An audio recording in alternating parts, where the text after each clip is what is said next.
اللہ میاں نے کہا کچھ کام ایسے آرڈر کروں گا جس پہ غیر مسلم کو اعتراض ہوگا اور تمہاری بھی عقل کہے گی یہ میری سمجھ میں کام نہیں آ رہا. وہ کام ہوں گے جن کے کرنے سے یہ پتا چلے گا کہ تم اپنے آپ کو کس کا غلام سمجھتے ہو؟ اللہ کا. آج غیر مسلم ہم سے کہتا ہے اتنے ہٹے کٹے جانور، یہ جانور ہم اسٹور کر لیتے، پورے سال میں غریبوں کو کتنا فائدہ ہوتا، گوشت سستا ہو جاتا، تم ایک ہی دن میں کروڑوں اربوں جانور کاٹ دیتے ہو. خدا کی قسم، حج میں جو رمی کے وقت ایمان بنتا ہے نا، وہ کسی اور موقع پہ وہ جذبات پیدا نہیں ہوتے. بقرعید کی آمد ہے، تو آج ارادہ ہے کہ بقرعید کے حوالے سے، عید الاضحیٰ کے حوالے سے، قربانی کے حوالے سے کچھ باتیں آپ کے سامنے رکھی جائیں. اگرچہ بقرعید میں تھوڑا ٹائم ہے، لیکن پہلے سے آپ قربانی کے حوالے سے کچھ تیاری بھی کر لیں. کچھ قربانی کی فضیلت، قربانی کا فلسفہ کیا ہے، یہ چیزیں آپ کے دماغ میں پہلے سے بیٹھ جانی چاہیے. سمجھ میں آ رہی ہے بات کہ نہیں آ رہی ہے؟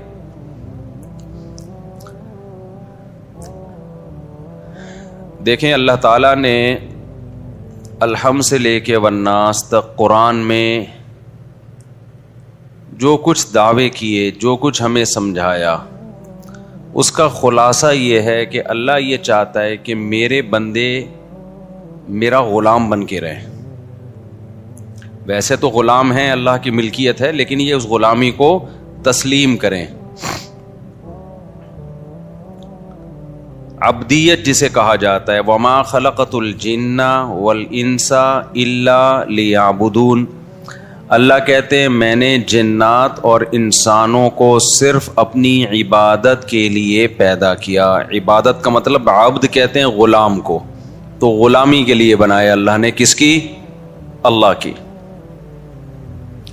لیکن انسان اس غلامی کو قبول کرنے کے لیے تیار نہیں ہے، وہ چاہتا ہے آزادی، لیکن نتیجے میں پھر وہ کسی اور کا غلام بن جاتا ہے. تو اللہ میاں کیا چاہتے ہیں میرے بھائی؟ الحم سے لے کے والناس تک پتہ چلتا ہے کہ کس کے غلام بن کے رہو؟ بولو، اللہ کے. اب اسلام چاہتا ہے کہ آپ اللہ کی غلامی کریں، تو اللہ کہتے ہیں غلامی کا زبانی دعویٰ قبول نہیں ہے. پریکٹیکل کر کے دکھاؤ، پریکٹیکلی یہ شو کرو کہ میں کس کا غلام ہوں. بولو، اللہ کا. اب اس کے لیے اللہ نے دو طرح کے حکام دیے ہیں ہمیں. ایک احکام تو وہ ہیں جن کی کوئی لاجک بنتی ہے، جن کو ساری دنیا کہتی ہے ویل ڈن، بہت اچھا کام مسلمان کرتے ہیں. مثال کے طور پر مسلمان زکوٰۃ دیتے ہیں، اس سے غریبوں کو فائدہ ہوتا ہے. ساری دنیا کیا کہتی ہے؟ اسلام کا یہ برا حکم ہے یا اچھا حکم ہے؟ بولو نا. اچھا حکم ہے بھائی. مالداروں کی زکوٰۃ نکلتی ہے، جاتی کہاں ہے؟ غریبوں کے پاس. ہم زکوٰۃ دیتے ہیں کس کو خوش کرنے کے لیے؟ اللہ کو خوش کرنے کے لیے. اللہ میاں نے ہمیں حکم دیا صدقہ فطر کا، عید سے پہلے صدقہ فطر نکالو. دنیا میں کسی غیر مسلم کو اس پہ کوئی اعتراض ہے؟ بولو نا. کوئی اعتراض نہیں ہے. دینا پڑے گا ہمیں، غریبوں کو فائدہ ہوتا ہے. ہم اللہ کی غلامی بھی شو کر رہے ہوتے ہیں کہ اللہ کے آرڈر پہ ہم دے رہے ہیں. تبھی تو ہندو تھوڑی دیتے ہیں عید الفطر میں، عیسائی دیتے ہیں عید الفطر میں، مسلمان دیتے ہیں. یہ شو کرنے کے لیے کہ ہم کس کے بندے ہیں؟ اللہ کے. اللہ نے ہمیں حکم دیا کہ عید کی خوشیوں میں غریبوں کو شریک کرنے کے لیے کیا دو؟ صدقہ فطر. اور اللہ نے کہا جس کے جتنے زیادہ بچے ہیں وہ اتنا زیادہ صدقہ فطر دے. اللہ میاں کیا چاہتے ہیں؟ اللہ کے غلام بن کے رہو، تو اس غلامی کو ثابت کرو اپنے عمل کے ذریعے. تو عمل دو طرح کا اللہ نے دیا. ایک عمل وہ جس پر سب کی طرف سے بلے بلے ہوگی، سب کہیں گے ویل ڈن. زکوٰۃ دینا، صدقہ فطر دینا، رشتہ داری جوڑنے کے لیے ان پہ خرچ کرنا، یہ سارے کام وہ ہیں جس پر غیر مسلم بھی خوش ہوتا ہے، مسلم بھی. اللہ میاں نے کہا کچھ کام ایسے آرڈر کروں گا جس پہ غیر مسلم کو اعتراض ہوگا اور تمہاری بھی عقل کہے گی یہ میری سمجھ میں کام نہیں آ رہا. وہ کام ہوں گے جن کے کرنے سے یہ پتا چلے گا کہ تم اپنے آپ کو کس کا غلام سمجھتے ہو؟ اللہ کا. کیونکہ غلام کے پاس نو کا آپشن بھی نہیں ہوتا، اور غلام کو اس کی بھی اجازت نہیں ہوتی کہ وہ آپ کے آرڈر کی لاجک آپ سے پوچھنا شروع کر دے. دیکھو فوج میں بڑی اطاعت ہوتی ہے نا آفیسر کی. میدان جنگ میں آفیسر نے فوجی سے کہا وہاں جا کے لڑو. وہ کہہ رہا سر وجہ کیا ہے اس کی؟ کائنڈلی آپ مجھے وجہ بتائیں گے، میں ادھر کیوں جاؤں؟ میں ادھر جاؤں گا. چلے گا 2 دن، وہ کورٹ مارشل ہو جائے گا. اللہ میاں کہتے ہیں تم کس کے غلام ہو؟ میرے غلام. جب میں آرڈر دوں گا نا تو تمہارے پاس کیوں کا آپشن نہیں ہے. شیطان میں آدم میں یہی تو فرق ہے. اللہ میاں نے فرشتوں کو حکم دیا آدم کو سجدہ کرو, فرشتوں نے کہا کہ کیوں, ہم نور سے بنے ہوئے, یہ مٹی سے ہمارے سامنے. دیکھو آفس میں کوئی نیا نیا امپلائی آ جائے نا, اس کی تنخواہ پرانوں سے زیادہ ہو, پرانے والے کہیں گے یہ نیا نیا آیا ہے اور اس کو ڈبل تنخواہ دے رہی, ہم 20-20 سال سے جھک مار رہے ہیں. یہاں پہ اعتراض ہوتا ہے کہ نہیں ہوتا؟ وہاں اعتراض بنتا ہے, کیا کریں, کیونکہ آپ باس کے غلام نہیں ہیں, ٹھیک ہے نا. تو یہی اعتراض فرشتے بھی کر سکتے تھے, اے اللہ ہم ہزاروں سال سے تیری عبادت کر رہے ہیں, ہمیں تو نے نور سے بنایا, لائٹ سے بنایا, اور یہ ہمارے سامنے ایک سڑے ہوئے گارے سے, بدبودار گاڑے سے, گارا جو مٹی کا ہوتا ہے جس میں سڑان پیدا ہو گئی تھی, اس سے تو نے ہمارے سامنے اس کو بنایا, اب تو ہمیں حکم دے رہا ہے کہ اس کو ہم سجدہ کریں. تو یہ بات ہماری سمجھ میں نہیں آتی. لیکن فرشتوں نے ایسا اعتراض بولو نہیں کیا. کیوں؟ فرشتے کہتے تھے, مانتے تھے کہ ہمیں بنایا اللہ نے ہے, اس کی مرضی بھائی, جو آرڈر ہمیں دے گا ہم اس کو بجا لائیں گے, چاہے ہماری کھوپڑی میں آئے یا نہ آئے. شیطان نے کیا کہا؟ شیطان نے کہا خلقتنی من نار وخلقتہ من طین, مجھے آگ سے بنایا, میں پرانا ہوں, یہ بھی نیا نیا میرے سامنے آیا, یہ مجھے سجدہ کرے نا, میں کیوں اس کو سجدہ کروں؟ اب ہونا یہ چاہیے تھا اللہ میاں بیٹھ کے شیطان کو سمجھاتے کہ نہیں, اصل میں بات یہ ہے کہ اگرچہ یہ بعد میں پیدا ہوا ہے یا یہ مٹی سے بنایا ہے, لیکن اصل میں اس کا جو میں نے دماغ دیا ہے, اس میں جو علم کی صلاحیت دی ہے وہ تم سے زیادہ. لیکن اللہ میاں نے شیطان کے سامنے ایسی کوئی لاجک پیش, یار آپ لوگ جملہ مکمل کر لیا کریں, نہیں کی ہے. اس کو سمجھایا نہیں بٹھا کے کہ ایکچولی یہ بات تو تمہاری فی نفسی درست لگتی ہے مجھے, لیکن ایک دوسرے پہلو سے غور کرو. کیوں؟ وہ اللہ ہے. وہ کون ہے؟ وہ خدا ہے. وہ پھر خدا کس بات کا بھائی, اگر وہ بیٹھ کے سمجھانا شروع کر دے. اللہ میاں نے شیطان کو سمجھایا نہیں کہ دیکھو یوں ہے. اللہ میاں نے کہا کہ فخرج منہا فإنک رجیم, تو مردود ہے, آج سے دفع ہو جائے یہاں سے.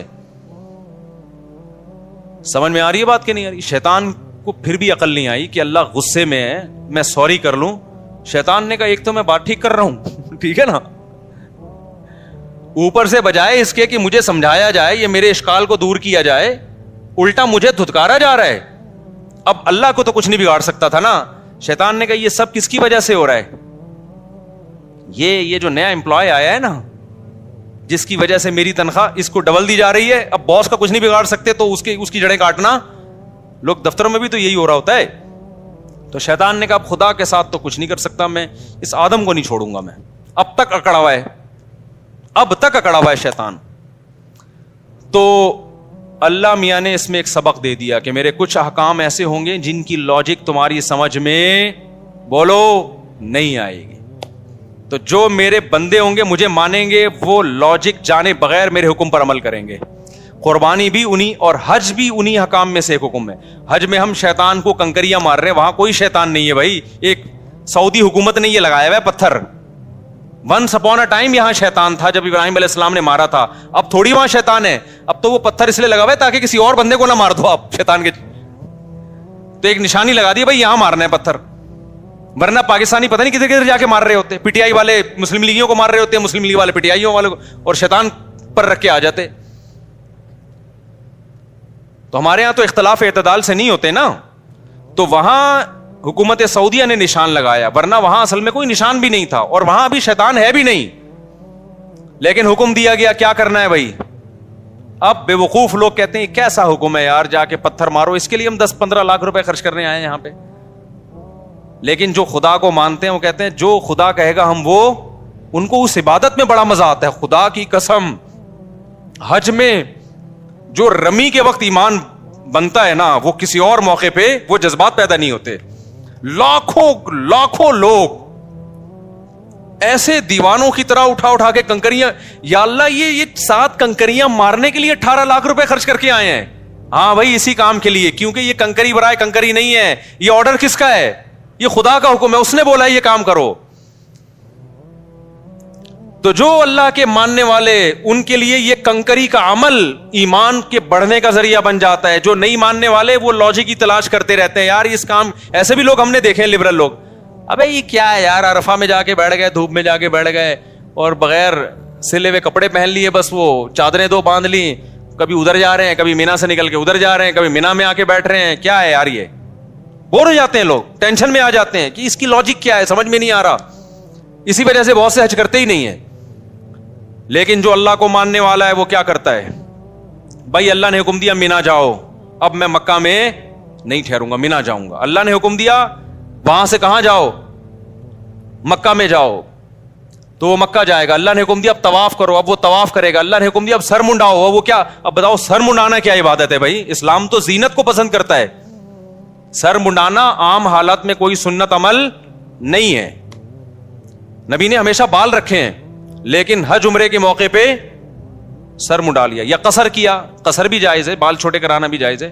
کیونکہ مجھ پہ لوگ طنز کر رہے ہوتے ہیں جب میں عمرہ کر کے آتا ہوں, کہتے ہیں اس میں تو 6 عمرے اور ہو سکتے ہیں, ابھی اتنے بڑے بال ہیں کہ 6 عمرے اور ہو سکتے ہیں. تو شروع میں ہم نے ٹینٹ کرا لی تھی, اب قصر کر لیتے ہیں. تو خیر, تو قربانی بھی اسی طرح ہی ہے. اللہ نے حکم دیا ابراہیم علیہ السلام کو اپنے بیٹے کو ذبح کرو. ابراہیم نے اللہ سے کوئی لاجک نہیں پوچھی, ورنہ تو سب سے زیادہ اللاجیکل کام تو وہ تھا. آج غیر مسلم ہم سے کہتا ہے اتنے ہٹے کٹے جانور, یہ جانور ہم اسٹور کر لیتے, پورے سال میں غریبوں کو کتنا فائدہ ہوتا, گوشت سستا ہو جاتا. تم ایک ہی دن میں کروڑوں اربوں جانور کاٹ دیتے ہو, اور حج کے موقع پہ کتنا کٹتا ہے ایک ہی دن میں. یہ سارا جانور, یہ دنیا میں ایک بہترین غذا ہے گوشت, جو سب سے زیادہ کھائی جانے والی پروٹین والی غذا ہے. تم اس جانور کو ہلاک کر دیتے ہو, کاٹ دیتے ہو, ان کا کیا قصور ہے؟ ہم کہیں گے بھائی پیدا کس نے کیا ہے؟ اللہ نے. وہ ویسے بھی تو مار سکتا ہے نا, اور اس میں ان جانوروں کا حقیقت میں فائدہ ہے, ورنہ جن جگہوں پہ جانور نہیں کٹتے ان میں ان جانوروں کی حالت تو دیکھو. کیونکہ یہ جو جانور ہیں نا, 4 قسم کے جانور, یہ اللہ نے پیدا کٹنے کے لیے, اگر ان کو نہیں کاٹیں گے تو یہ بڑی قسم پرسی میں سسک کے مریں گے یہ. کیونکہ ان جانوروں کا پیٹ انسان بھر سکتا ہے, یہ پالتو جانور ہیں, اور انسان جب تک پالے گا نہیں, جب تک انسان کا اس میں فائدہ نہیں ہوگا تو پالے گا نہیں, اور پالے گا نہیں تو یہ بھوکے مریں گے. آپ دیکھ لو نا, جن علاقوں میں ان جانوروں پہ پابندی ہے گوشت کھانے پر, ان علاقوں میں یہ گائے بھینسے بوڑھے ہو کے تڑپ کے سسک کے مرتے ہیں. یہ وہ ایک الگ ٹاپک ہے, اس میں حکمتیں کیا ہیں. ابھی تو ہم یہ بتا رہے ہیں کہ کوئی حکمت نہ بھی ہو, ہم کس کے آرڈر کو فالو کرتے ہیں؟ خدا نے حکم دیا یہ جانور میں نے پیدا کیے, ان کو میں نے تمہارے لیے مسخر کیا. تو بقرعید کے 3 دنوں میں اللہ کو جانور کا خون بہانے سے زیادہ کوئی عمل محبوب نہیں ہے. اب غیر مسلم ہم سے کہہ سکتا ہے کہ ٹھیک ہے, اگر آپ نے جانور کاٹنا ہی ہے تو کچھ ڈسیبل جانور ہوتے ہیں, کچھ لنگڑے ہوتے ہیں, کچھ کاڑے ہوتے ہیں, وہ ویسے ہی ضائع ہونے والے ہیں, تو ان کو کاٹ دو تاکہ ان کا گوشت کام آ جائے. اللہ میاں نے کہا نا نا نا نا نا نا نا, جو لنگڑا ہے وہ بولو نہیں چلے گا, جو اندھا ہے وہ نہیں چلے گا. بھائی ایسا ہی ہوتا ہے نا ہمارے یہاں, تو جو مرغی بیمار ہوتی ہے کاٹنا ہی ہے اس کا علاج, کیونکہ وہ تو ویسے ہی مر جائے گی. ابھی ہماری ایک مورنی مر گئی, ہمیں افسوس یہ ہوا کہ پہلے ہم کاٹ دیتے تو اچھا تھا, کام آ جاتی. سمجھ میں آ رہی ہے بات؟ تو ہونا تو یہ چاہیے تھا بیمار جانور, لنگڑے جانور, کاڑے جانور, جو ویسے ہی کسی کام کے نہیں ہیں, تو اب چلو ان کو کاٹ کے کیا کر لو, کسی ٹھکانے لگا دو. اللہ نے کہا نا, مجھے صحیح سالم جانور چاہیے, ٹھیک ہے نا, ہٹا کٹا دنیا کی چیخیں نکل جائیں کہ مسلمان کر کیا رہا ہے. پوری دنیا میں یہ ہٹے کٹے بیل, اونٹ 5 سال میں جا کے تیار ہوتا ہے, 2 دانت کا, بچہ بھی نہیں ذبح کرنا, کم سے کم 2 سال کا بیل ہو, بکرا 1 سال کا ہو.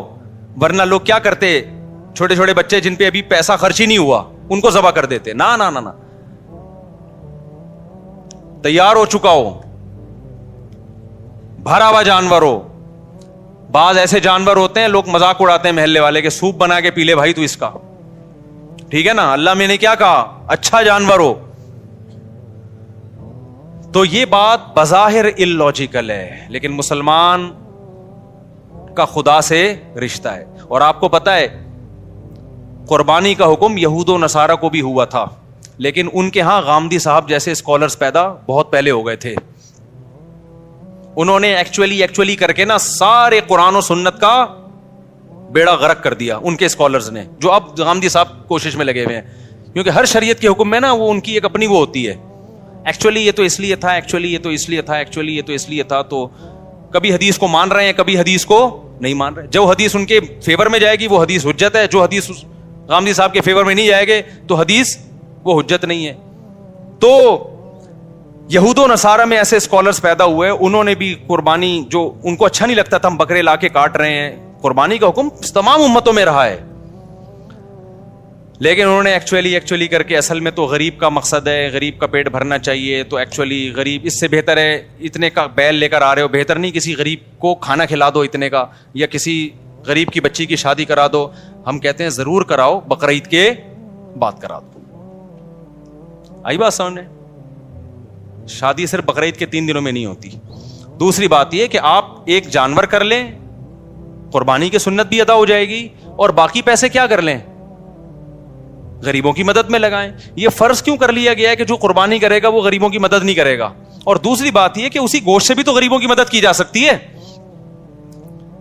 تو جب تک آپ قربانی نہیں کریں گے قربانی کا فریضہ ادا نہیں ہوگا. غریب کی مدد بھی کریں, لیکن شریعت کے ایک حکم کی وجہ سے شریعت کا دوسرا حکم چھوڑا نہیں جا سکتا. سمجھتے ہو کہ نہیں سمجھتے ہو؟ ہمارے نبی سے زیادہ غریبوں اور مسکینوں کا خیال کرنے والا کوئی نہیں تھا. آپ صلی اللہ علیہ وسلم عید الاضحیٰ کی نماز جلدی پڑھاتے تاکہ قربانی جلدی ہو سکے. اس کے بعد آپ اس وقت تک کھاتے کچھ نہیں تھے جب تک جانور ذبح نہ ہو جائے, اور اس بقرعید کے گوشت سے آپ صلی اللہ علیہ وسلم ابتدا کیا کرتے تھے بقرعید کے دن. سمجھتا نہیں ہے نا بات کو؟ اور ہمارے لیے ایام تشریق کے اللہ نے روزے حرام کر دیے. کیوں حرام کیے؟ بقرعید کا روزہ جائز ہے, بقرعید کے اگلے دن روزہ جائز ہے, اس سے اگلے دن جائز ہے, اس سے اگلے دن جائز ہے, 4 دن حرام ہے روزہ. حالانکہ بقرعید 3 دنوں کی ہوتی ہے, لیکن گوشت کے اثرات چوتھے دن بھی ہوتے ہیں, ٹھیک ہے نا. اس کے بعد پھر وہ فریزر اور تازہ 4 دن تک رہتا ہے گوشت. باقی ہماری قوم جو کر رہی ہے وہ تو آپ کو پتا ہے, ایک آدمی نے بکرا ذبح کیا, خواب آیا تو جنت میں وہ بکرا ایک ٹانگ کے بغیر گھوم رہا ہے.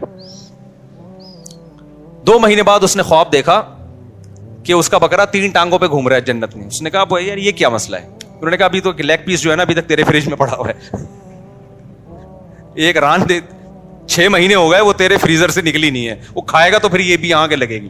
خیر یہ لطیفہ ہے, اس کی حقیقت نہیں ہے. تو 4 دن تک اللہ نے روزے کو کیا کر دیا؟ بولو حرام. تاکہ اللہ کے لیے تم نے جو جانور قربان کیا ہے یہ دیا اللہ کو ہے. اب اللہ کہتا ہے اب یہ میری ملکیت میں, اب میری طرف سے کیا ہے؟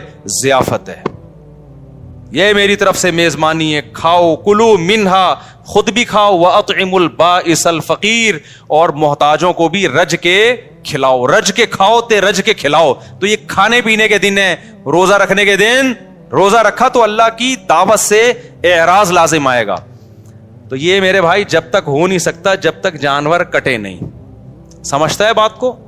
تو اب لاجک سمجھ میں آئے نہ آئے, ہم طیبوا بہا نفسکم, حدیث میں آتا ہے خوش دلی کے ساتھ قربانی کیا کرو. اور جو لوگ کہتے ہیں جانور پہ ہمیں ترس آتا ہے, اگر اس جانور کو ہم ایسے ہی چھوڑ دیں نا تو جو بڑھاپے میں اس پہ آپ کو ترس آئے گا نا وہ اس سے زیادہ ہوگا, کسی کے کام کا بھی نہیں رہے گا. آپ دیکھ لو انڈیا میں جو بوڑھے جانور ہیں ان کے ساتھ کیا ہوتا ہے, کیونکہ جب وہ انسانوں کے کام کے نہیں ہیں تو بوڑھے ہو جاتے ہیں, بڑھاپے میں کوئی ان کا خیال نہیں کر رہا. اپنے ماں باپ کا آج کل لوگ خیال نہیں کر رہے, بڑھاپے میں اولڈ ہاؤس میں جمع کرا رہے ہیں. تو گائے کو بڑھاپے میں کون پالے گا؟ بھائی کیا ہو گیا؟ تو وہ مر رہی ہوتی ہیں, پڑی ہوئی ہوتی ہیں سسک سسک کے. تو جب اللہ نے ان کو ہمارے لیے پیدا کیا تو ہم, آپ جو کہتے ہیں نا اتنے جانور پیدا ہو کے کٹ جاتے ہیں, بھائی یہ پیدا اس لیے ہوتے ہیں کہ کٹ رہے ہیں. اگر یہ کٹنا بند ہو جائیں گے تو ان کی نسل بھی کم ہو جائے گی, پھر یہ اتنے پیدا ہی نہیں ہوں گے. تو اس لیے قربانی خوش دلی کے ساتھ کیا کریں. اور اس میں ایک بڑی حکمت ہے, ہمیں گوشت کھانے کو ملتا ہے. اس سے پتہ چلتا ہے اللہ میاں مسلمان کو سبزی خور دیکھنا نہیں چاہتے, اللہ میاں مسلمان کو گوشت خور دیکھنا چاہتے ہیں. دنیا میں 2 طرح کے لوگ ہیں, کچھ ویجیٹیرین ہوتے ہیں جو گھاس پھوس کھاتے ہیں, پتے کھاتے ہیں, وہ گوشت بالکل بھی نہیں کھاتے. کچھ لوگ ہوتے ہیں جو گوشت کو پسند کرتے ہیں. ہمارے نبی کی جو صفات ہیں, قرب قیامت میں ایک نبی آئے گا پچھلی کتابوں میں, وہ گوشت خور نبی ہوگا. ہمارے نبی نے اونٹ, اچھا گوشت بھی گوشت ہونا چاہیے, مچھلی اٹس ناٹ کالڈ گوشت, فش بھی ویسے گوشت کہتے ہیں, لیکن جو لحم ہے نا عربی میں, لحم التحام سے نکلا ہے. التحام گھمسان کی جنگ کو بولتے ہیں عربی میں.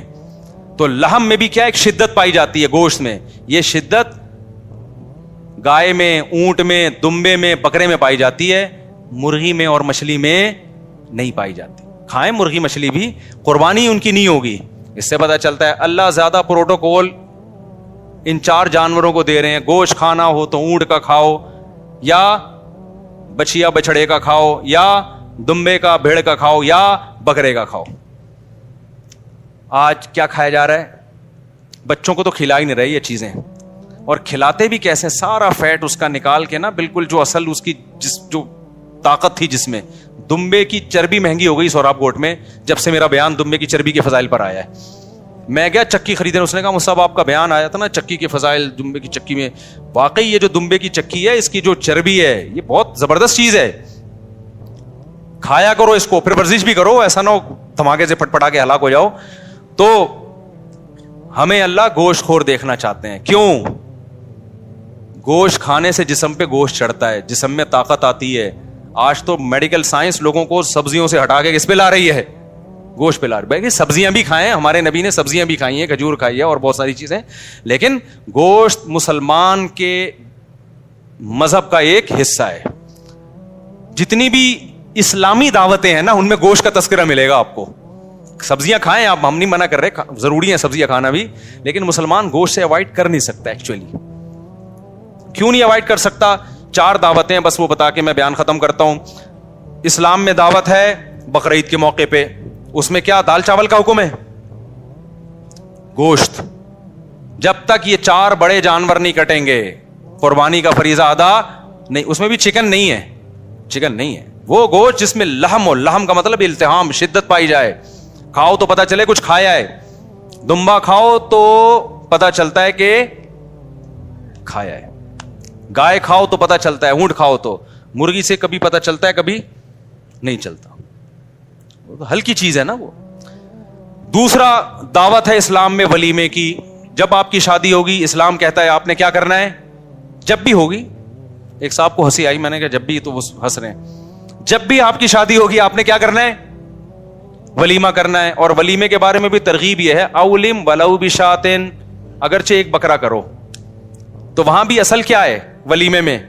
گوشت. یہ مذہبی دعوتیں ہیں نا بھائی. آپ کا بچہ پاس ہو گیا, آپ دعوت کرو گے, مذہبی دعوت تھوڑی ہے. کوئی سنت دعوی تو آپ خوشی میں کر رہے ہو, کرو, کوئی منع بھی نہیں ہے, لیکن مذہب نے جن دعوتوں کو پروموٹ کیا ہے وہ کون سی ہیں؟ وہ یہ 4 دعوتیں. بلکہ اس سے پہلے, سب سے پہلے حج کے موقع پہ دم شکر, جو آپ نے ایک سفر میں حج عمرہ کیا, وہاں کیا کٹے گا؟ شکرانے میں بکرا کٹے گا. وہاں بھی بکرا کاٹا جا رہا ہے. گوشت کھاؤ بھی اور پھر کھلاؤ بھی. دوسرے موقع پہ بقرعید, وہاں بھی کیا کٹے گا؟ گوشت, بڑا گوشت. بڑے سے میری مراد جو ریڈ میٹ ہوتا ہے, بکرا بھی اس میں داخل ہے. تیسرے نمبر پہ اسلام میں دعوت ہے ولیمے کی. جب بھی آپ کی شادی ہوگی اپنی ذمہ داری پہ, تو آپ نے اگلے دن رخصتی کے بعد کیا کرنا ہے بھائی؟ ولیمہ. تو ولیمے کے بارے میں آتا ہے اولم ولو بشاتن, وہاں بھی مرغی بھی نہیں ہے. آج کل ولیمے میں چکن بریانیاں کھلائی جا رہی ہیں. تو جیسا ولیمہ ہوگا آگے زندگی بھی ویسے چکن کی طرح گزرے گی. تو ولیموں میں بکرے کی بریانی, بیف بریانی یہ بنوایا کرو. سمجھتے ہو؟ بکرا کھلاؤ لوگوں کو, بکرا نہیں تو گائے کھلا دو. تو تیسرے نمبر پر ولیمے کی دعوت ہے. چوتھے نمبر پر اسلام میں عقیقے کی دعوت ہے. اسلام کہتا ہے جب بچہ پیدا ہوگا تو 18واں بھی پیدا ہو رہا ہے تو فیملی پلاننگ والے تو بے ہوش ہو کے ختم ہو جائیں گے, مر جائیں گے. اللہ کہتے ہیں پہلے بچے پہ بھی 2 بکرے, 18ویں پہ بھی 2 بکرے. بیٹی ہے تو 1 بکرا, بیٹا ہے تو 2 بکرا. یا گائے کے 2 حصے, اونٹ کے 2 حصے, گائے کے 2 حصے, یا دمبا 2 دمبے, اور لڑکی ہے تو 1 حصہ. تو وہاں بھی کیا ہے, اللہ میاں کہہ سکتے تھے تمہارے بچہ پیدا ہوا بریانی کی 2 دیں گے, دال چاول کی 2 دیں گے, کہہ سکتے تھے نا اللہ تعالیٰ. بچہ پیدا ہوا 6 برگر 3 پیزے, کہہ سکتے تھے نا. نا اسلام برگر کو اور پیزوں کو اور یہ جو دیکھ کے چاول ہیں ان کو پروموٹ نہیں کر رہا. اسلام کہہ رہا ہے خوراک, بچہ پیدا ہوا ہے تجھے کیا کھلانا ہے لوگوں کو؟ بکرا کاٹ کے, مرغی بھی نہیں. تو بھائی یہ 4 اسلامی دعوتیں ہیں. یہ دعوت اسلامی نہیں ہے, یہ اسلامی دعوت ہے. ایک تو دعوت اسلامی, وہ تو ایک تنظیم ہے. یہ ہے اسلامی دعوت. 4 کھانوں کے علاوہ اسلام میں کوئی 5واں کھانا نہیں ملتا. وہ پھر ہے آپ کے لیے جائز ہے, لیکن وہ مذہب نہیں ہے. وہ یہ 4 تو مذہبی کھانے ہیں. ان 4 میں اللہ ہمیں بڑا گوشت کھلا رہے ہیں. مرغی بھی نہیں اور مچھلی بھی نہیں. تو یہ کچھ ہوگا میرے بھائی, اس میں کچھ دم ہوگا. تو اللہ ہمیں بقرعید کی قدر کی توفیق عطا فرمائے, قربانی جذبے سے کرنے کی توفیق عطا فرمائے. سبحانک اللہم و بحمدک نشہد ان لا الہ الا انت نستغفرک و